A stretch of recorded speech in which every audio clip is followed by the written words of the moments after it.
Computer science உண்மையிலே படிச்சிட்டிங்கன்னா மாதம் 5 லட்சம் ரூபாயை சம்பாதிக்கணும். அதுதான் உண்மையான கம்ப்யூட்டர் சயின்ஸ். நிறைய இன்ஜினியர்ஸ் பார்க்குறேன் அமெரிக்காவில். வாங்க சார் எங்கள் வீட்டில் தங்குங்க, பெரிய பெரிய பங்களோ. என்ன சம்பளம்னு கேட்டேன். 10 கோடி ரூபாய். ஒரு ஃப்ரெண்டு சொல்கிறான் 10 கோடி. என்னை கூப்பிட்டுருக்காரு, யூஎஸ் வாங்க சார், நானே டிக்கெட் போடுறேன் வாங்க. நிறைய பேர் ஃப்ரெண்ட்ஸ் இருக்காங்க. நான் கேட்டேன், நீங்கள் எல்லாம் 10 கோடி வாங்குறீங்களே, தமிழ்நாட்டில் 20,000 தானே சம்பளம் கிடைக்குது நிறைய பேருக்கு, அவங்களும் உங்களை மாதிரி தானே கம்ப்யூட்டர் சயின்ஸ் படிச்சிருக்கிறாங்கன்னு கேட்டேன். அவர் சொல்கிறாரு, சார் அவங்கெல்லாம் இன்ஜினியர் கிடையாது, இன்ஜினியரிங் கிராஜுவேட்ஸ். அவர்களெல்லாம் பொறியியல் பட்டதாரிகள் அல்ல, அவர்கள் பொறியியல் பட்டம் பெற்றவர்கள், சர்டிஃபிகேட் வச்சிருக்காங்க, அவ்வளோதான். அவங்களுக்கு இன்ஜினியரிங் பற்றி ஒன்றும் தெரியாது. ஸோ முதல்ல எது பிடிச்சிருக்கோ அது படிங்க. நிறைய கம்யூனிகேஷன் டெவலப் பண்ணணும். கம்யூனிகேஷன் ஸ்கில், இன்டர்பர்சனல் ஸ்கில்ஸ், அது இருந்தால் தான் வேலை கிடைக்கும். இன்னும் சொல்ல போனால் வெறும் தமிழ் ஒழுங்காக பேச தெரிஞ்சாலே வேலை கிடைக்குங்க. வெறும் ஆங்கிலம் நல்லா பேச முடியுமா, வேலை கிடைக்கும். தமிழ்நாடு காவல்துறையில் 1,50,000 போஸ்ட் இருக்குது. இந்திய ராணுவத்தில் 13 லட்சம் போஸ்ட் இருக்குது. மிலிட்ரி, பேரா military, CRP, BSF, assistant commandant, அந்த மாதிரி போஸ்ட் நிறைய இருக்குது. அங்கே எல்லாமே சேர்த்து ஒரு 8 லட்சம் 9 லட்சம் போஸ்ட் இருக்குது. இப்படி அரசு பணிகள் இருக்குது, லட்சக்கணக்கான பணிகள் இருக்குது. Gazetted officers, direct DSP, direct RTO, கொஞ்சம் கழிச்சு ஐஏஎஸ் வாங்கிடலாம்.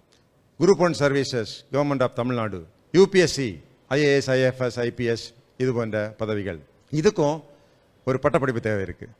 இந்த பட்டப்படிப்பினுடைய முக்கியத்துவம் என்னென்னா, நீங்கள் விரும்புகிறத படிங்க. பட்டப்படிப்பில் முக்கியத்துவம் என்னென்னா, நீங்கள் பட்டப்படிப்பு படித்தா தான், டிகிரி படித்தால்தான் ஒரு சப் இன்ஸ்பெக்டர் ஆக முடியும், ஒரு டிஎஸ்பி டைரக்டர் ஆக முடியும், ஒரு ஐபிஎஸ் அதிகாரி ஆக முடியும், ஒரு ஐஏஎஸ் அதிகாரி, Indian foreign service, Indian forest service, central paramilitary ஃபோர்ஸில் கமாண்டன்ஸ், அதுக்கு ஒரு டிகிரி தேவைப்படுது. இன்ஜினியரிங் படிச்சுட்டு இந்திய ராணுவத்தில் நேரடியாக போய் ஆஃபீஸராக ஜாயின் பண்ணலாம்.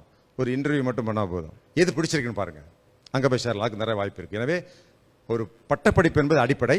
தமிழ்நாட்டிலே 500 இன்ஜினியரிங் காலேஜ், ஏகப்பட்ட ஆர்ட்ஸ் அண்ட் சயின்ஸ் காலேஜ், அரசாங்கம் நிறைய உதவி தொகைகள், பெண்களுக்கு 1000 ரூபா படிக்கிறவங்களுக்கு.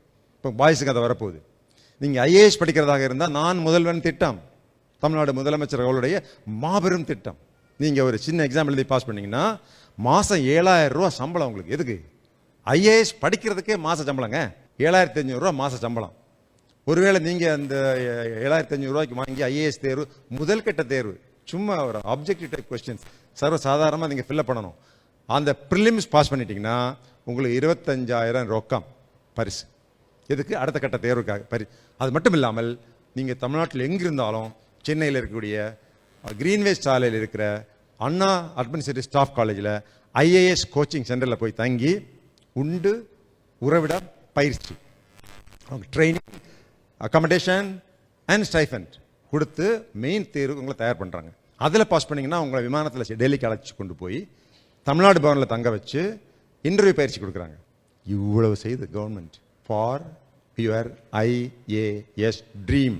எனக்கு ஐஏஎஸ் பிடிச்சிருக்கு, ஐபிஎஸ் பிடிச்சிருக்குன்னா கவர்மெண்ட் உங்களுக்கு ஸ்டைபன் கொடுத்து உங்களை படிக்க வச்சு உங்களுக்கு ட்ரைனிங் கொடுத்து ஐஏஎஸ் வரைக்கும் ஆக்க வச்சுட்டு இருக்கிறாங்க. இப்படி நிறைய வசதிகள் இருக்குது. இனியெல்லாம் ஒரிஜினாலிட்டி, சயின்ஸு, சயின்டிஸ்ட் கண்டுபிடிக்கிறவனுக்கு மட்டும்தான் இந்த உயர்நிலை கல்வியில் வேலை கிடைக்கும். ரொட்டீன் வேலைக்கெல்லாம் வேலை இருக்காதுங்க.